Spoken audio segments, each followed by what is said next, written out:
안녕하세요. 자유로운 투자자 이고은입니다. 지난 영상에서는 우리가 투자란 무엇이고, 그리고 투자와 소비를 구분하는 법, 그리고 투자의 속도의 중요성까지 말씀을 드렸는데요. 이번 시간에는 좋은 투자의 방법을 시작하겠습니다. 저는 이렇게 정의합니다. 좋은 투자의 방법은 자산을 가치평가해서 싸게 사서 현금 흐름을 일으키며 보유하는 것. 저는 장기적으로 투자 수익률을 키우고 리스크를 최소화하는 좋은 투자의 방법이라고 저는 믿기 때문에 제가 투자하는 모든 자산에 이 방법을 적용하려고 하고 있습니다. 좋은 투자의 시작은 우리가 모아갈 만한 자산을 발견하는 데서 시작을 하겠죠. 부동산, 주식 이런 거는 누구나 인정하는 자산이지만 최근에 떠오른 자산, 비트코인, 이더리움 이런 건 어떨까요? 어떤 분들은 자산이라고 생각 안 하기도 하고 이거는 자산이야 또는 화폐야 라고 논란이 많기도 합니다. 또 가격 변동이 심해서 화폐로 인정할 수 없다는 분들도 많고요. 그래서 자산과 화폐가 어떻게 다른지부터 살펴보겠습니다. 예를 들어서 1억 원의 돈은 자산일까요? 화폐일까요? 1억 원의 돈을 우리가 생각했을 때 지폐가 여러 개 있는 것 정도로만 생각을 한다면 화폐라고 생각을 하실 거고, 1억 원의 돈이 부동산이나 주식 같은 곳에 축적되어 투자되어 있는 상태를 떠올린다면 자산이라고 말씀하실 겁니다. 여기서 자산과 화폐를 나누는 중요한 기준은 축적입니다.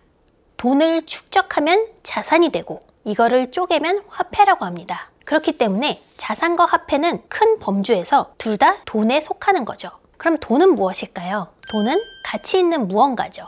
가치는 사람들이 만들어냅니다. 사람들이 가치 있다고 인정하기 시작하면 그거는 돈이 되는 거예요. 옛날에는 조개 껍데기가 돈이 되기도 했고, 말린 대구, 소금, 어디에서는 돌바위 이런 게 다 돈으로 인정을 받았죠. 이처럼 사람들이 관심을 갖고 어떤 욕심, 믿음 이런 걸 가지는 대상이 우리는 가치가 있다고 말할 수 있고 돈이 되기 시작합니다. 그럼 다시 첫 질문으로 돌아가서 비트코인하고 이더리움은 돈일까요? 이 비트코인이 자산인지 아니 화폐인지 의견은 분분하지만 사람들이 비트코인이 앞으로도 사라지지 않을 거라고 믿기 시작한 것만으로도 비트코인은 어떤 가치를 가지기 시작했습니다.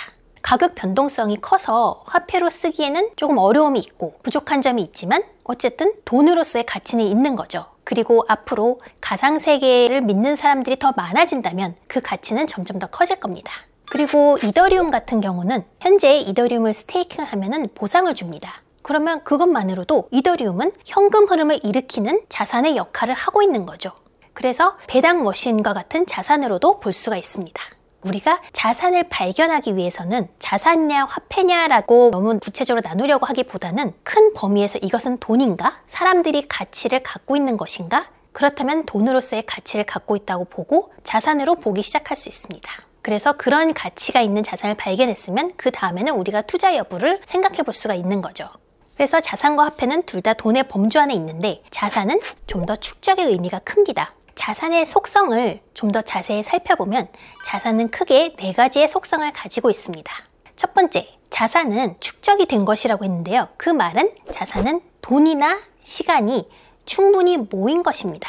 바닷가에 모래가 이렇게 흐트러져 있으면 이거는 자산이라고 보기 어렵지만 우리가 모래를 잘 모아서 불순물을 잘 건져내고 잘 모아놨으면 이것 또한 자산이 되는 거죠. 두 번째로는 자산을 만드는 데는 에너지가 소요된다는 겁니다. 방금 말씀드린 것처럼 모래를 잘 모으고 그리고 불순물을 제거하는 데는 당연히 에너지가 필요하죠. 그리고 세 번째, 자산에서는 현금 흐름이 나옵니다.